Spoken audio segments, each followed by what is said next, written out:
everyone, a very good morning to all of you. So today we'll study the nutrition in human beings. You have already covered nutrition, types of nutrition and nutrition in plants. So today we'll study nutrition in our body. So basically in this topic we'll cover digestive system, our digestive system. So this digestive system is divided into two parts. There are two parts. First one is the alimentary canal and the other part is the digestive glands. Alright, so the digestive system in our body is divided into two parts, the alimentary canal and the digestive glands. So now we'll take these two parts one by one. So first of all, just let me give you a brief. Now, have you ever wondered the food that we eat, where does it go in our body? What is the path that it travels? So the food that we eat in our body goes from mouth to anus. This is the pathway of the food, alright? And the tube or the canal, basically a tube which connects this mouth to anus is called as alimentary canal, alright? It is a connecting link between these two parts. This is the canal which helps in transport of food from mouth to anus. So as we have already discussed, the human digestive system is divided into two parts, the alimentary canal and the digestive glands.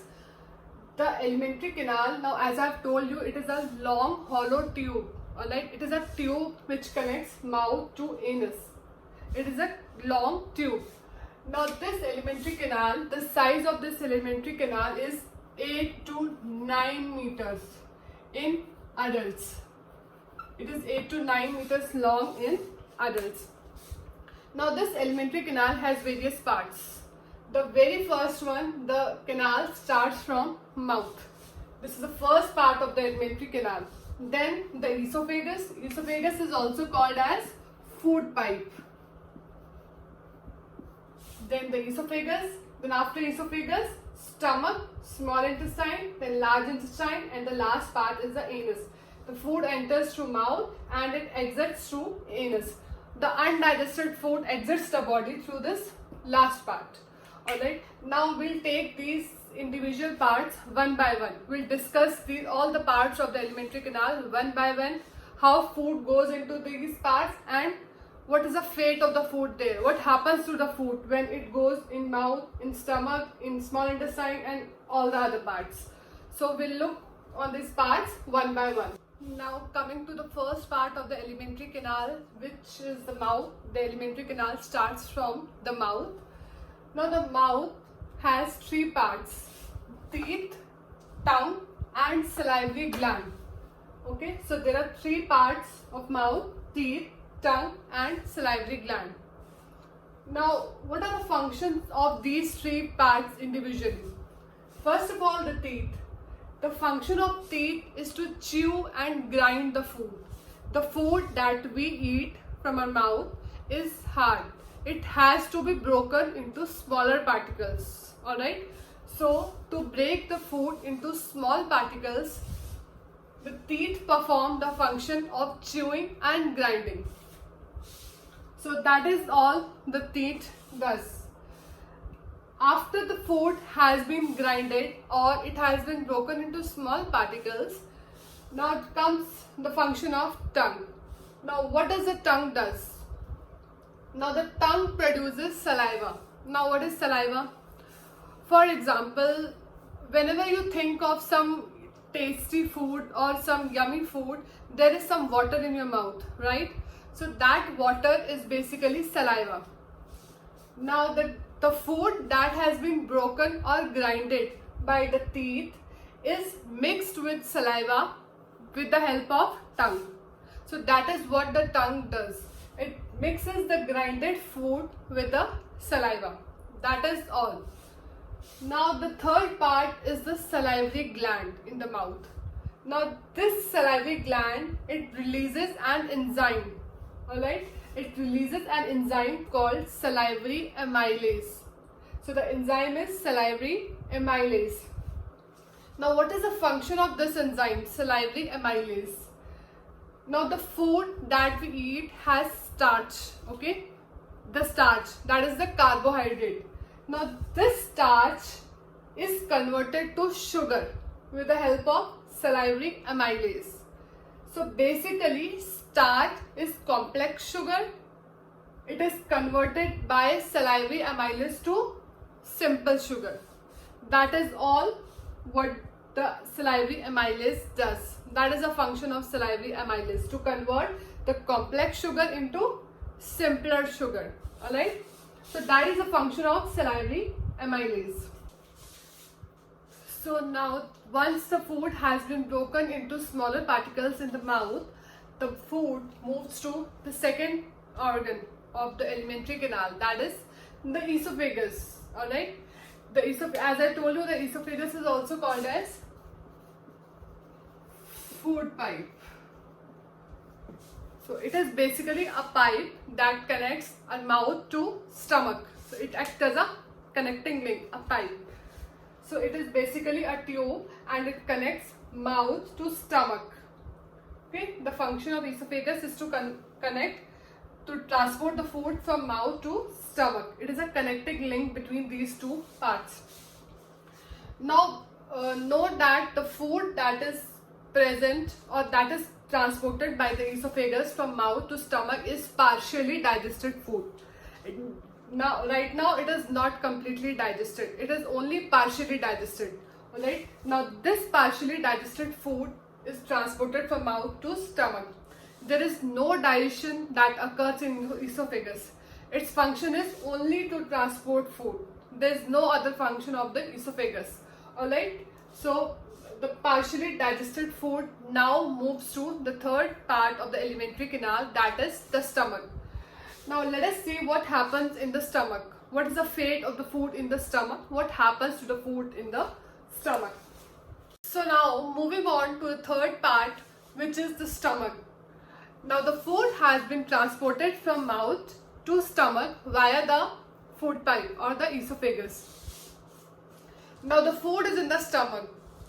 Now the stomach is J-shaped organ. It is J-shaped like the alphabet J, so it's somewhat J-shaped organ.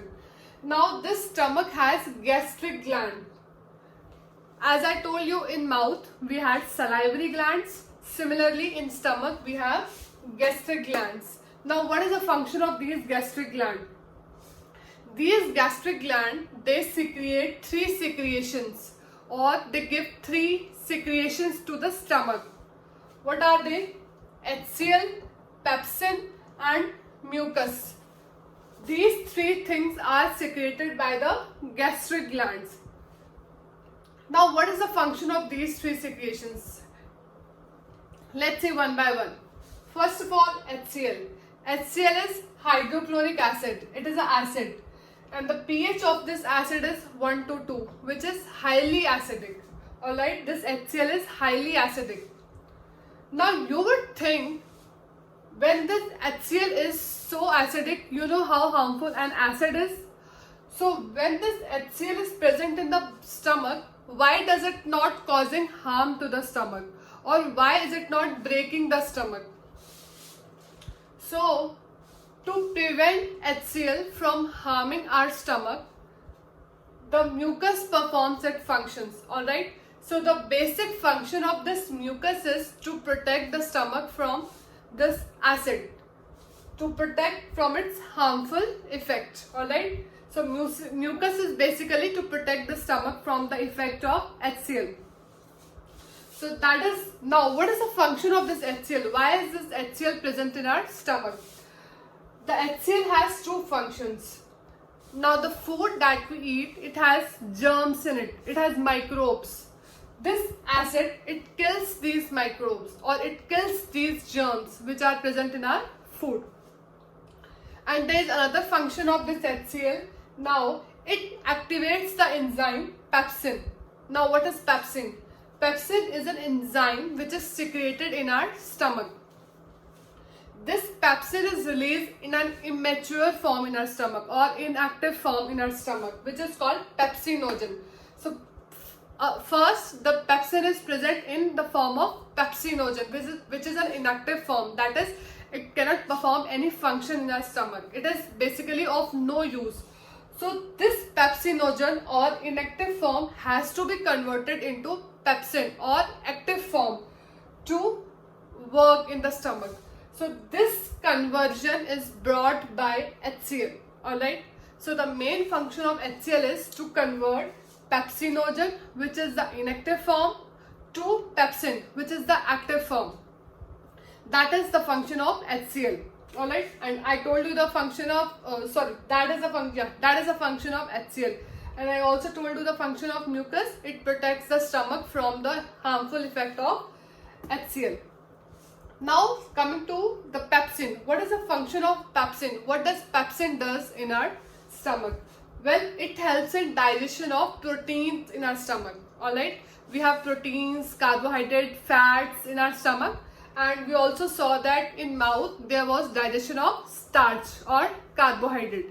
So in stomach there is digestion of protein.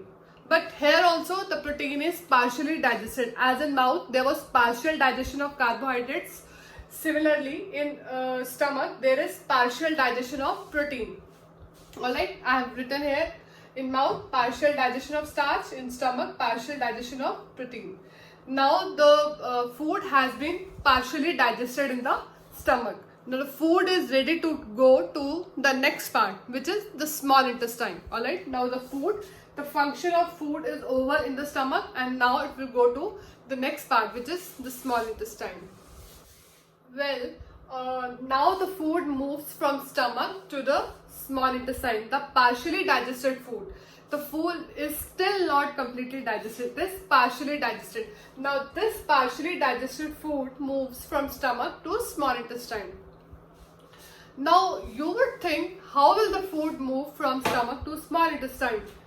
As you know, when the food was going from mouth to stomach, the esophagus or the food pipe helped in the transport, right?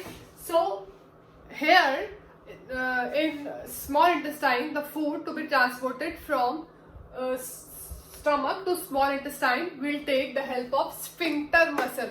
A muscle will help in this transport. Now what is this sphincter muscle? It is a muscle. It acts as a door.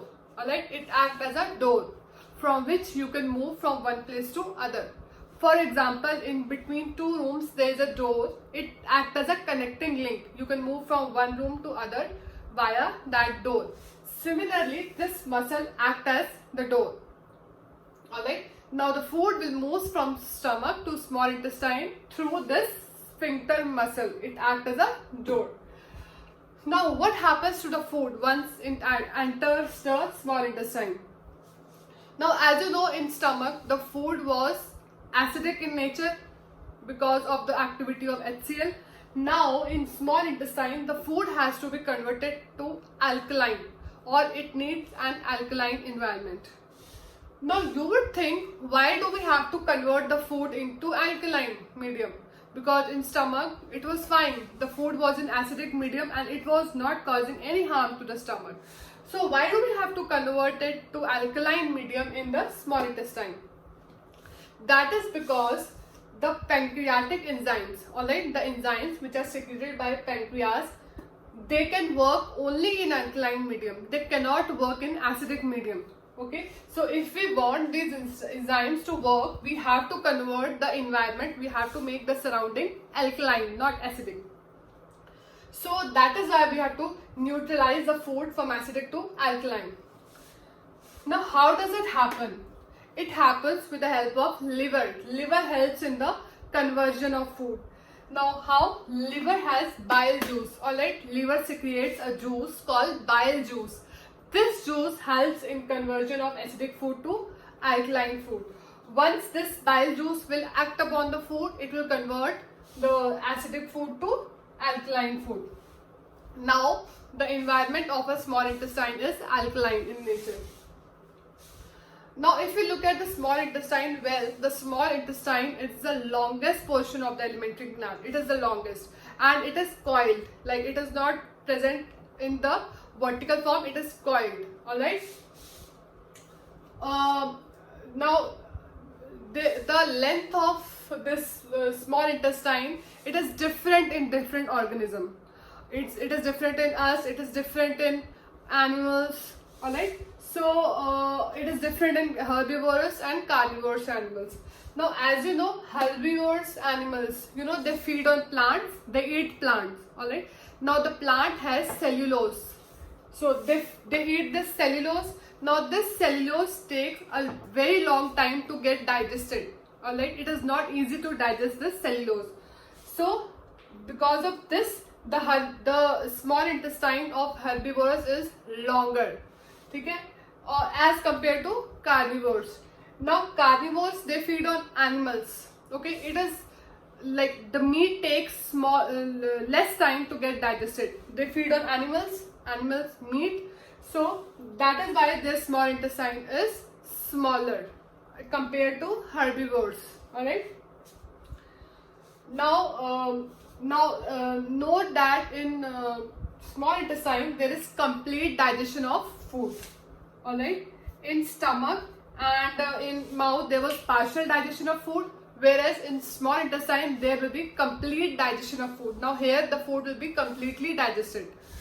Now what happens in small intestine? How does the digestion takes place in small intestine? Now for the digestion of food in small intestine, the body takes the help of various organs and their secretions. Alright, various organs and their secretions helps in the digestion of food in the small intestine. Now we'll look at those organs and their secretion and how does it work.